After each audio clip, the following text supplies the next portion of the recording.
देखिए अभी Donald Trump Bharat से दुश्मनी पे उतरा हुआ है, बार बार भारत को ह्यूमिलिएट कर रहे हैं यहाँ पे। इसका एक बड़ा कारण है कि ये चाहता है कि अपने अनाज भारत की मंडियों में भेज दे। अब वहां क्या है बाबू कि एक एरिया बहुत ज्यादा है, पॉपुलेशन कम है और प्रोडक्शन में हैवीली मशीनों का यूज होता है। समझा गया? हवाई जहाज ले लिए ऐसा छोटा सेस्ना 172 और उसमें ना यूरिया भर के हवाई जहाज से छिड़क देते हैं उसको।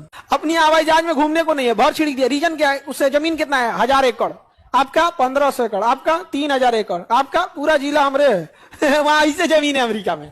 तो वहां के किसानों की तुलना हमारा यहाँ का 1 बीघा खेती करने वाला किसान नहीं कर पाएगा। वो कहां कर पाएगा? तो अगर उसको मोदी जी परमिशन दे दिए तो केवल उसी का गेहूं बिकेगा, केवल उसी का गेहूं बिकेगा, क्योंकि उसका गेहूं हो जाएगा सस्ता। और हमारे यहाँ गेहूं 16 रुपया बिकता है तो किसान की कमर टूट जाती है। हम लोग कोशिश कर रहे हैं कि कैसे उसका गेहूं, देखो किसान का गेहूं 16 रुपया किसान से खरीद लेता है, व्यापारी 16 रुपया 18 रुपया खरीद लेता है। जब कटिया का समय आता है उसकी मजबूरी होती है।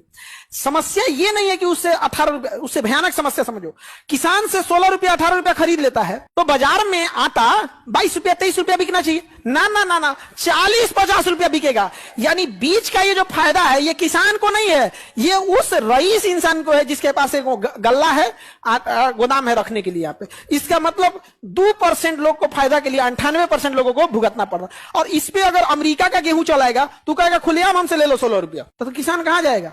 कमर टूटेगी, किसान गेहूं उत्पादन छोड़ेगा। 10 साल में धीरे धीरे गेहूं उत्पादन छोड़ देगा किसान। 10-20 साल के बाद मोनोपोली अमेरिका और कनाडा की हो जाएगी। और जैसे मोनोपोली हो गई 10 साल 20 साल बाद वही करेगा जो जियो ने किया था। 3 साल फ्री में आदत लगाया, हो गया काम खत्म। और उसके किसान पे आए, आबादी नहीं है उसके पास, खाने वाला कौन है? वहां बर्गर पिज्जा खा के रह जाता है, फल वगैरह ज्यादा खा के रह लेता है। हमारे यहाँ नवरात्रि में फल खा के रहना है तो लोगों को लगता है कुछ खैबे नहीं किए, क्योंकि हमारा कल्चर ही नहीं है वो। आप ऐसे जो नहीं व्रत रहता होगा उसको लगता होगा तो फल तो खैबे ना करता है। अरे आप फल खाओगे तो पता नहीं चलता, औरों से पूरा भूख लगा देता है। एक तो फल ऐसे ही महंगा है और नवरात्रि आने के बाद और महंगा कर देता है। गौर करके देखना, अगर जो फल 100-150 रुपया है ना, नवरात्रि आएगा तो उसको 200 कर देगा। आओ चल जाते हैं 9वें दिन का तब मैटर है, थोड़ा भूखे ना मुआ देता तो कहियो। तो गरीब इंसान बहुत समझता है। इसीलिए ना देखिएगा ट्रंप गुस्साया हुआ है। किस पर? भारत में गुस्सा हुआ है। क्या परमिशन देना चाहिए उसको?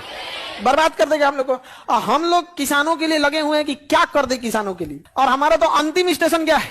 किसान। लास्ट स्टेशन किसान है यहाँ पे। ये तो हॉस्पिटल, डायलिसिस, कैंसर हॉस्पिटल, ये वो तो रास्ते में आए हैं ये लोग। लास्ट क्या है?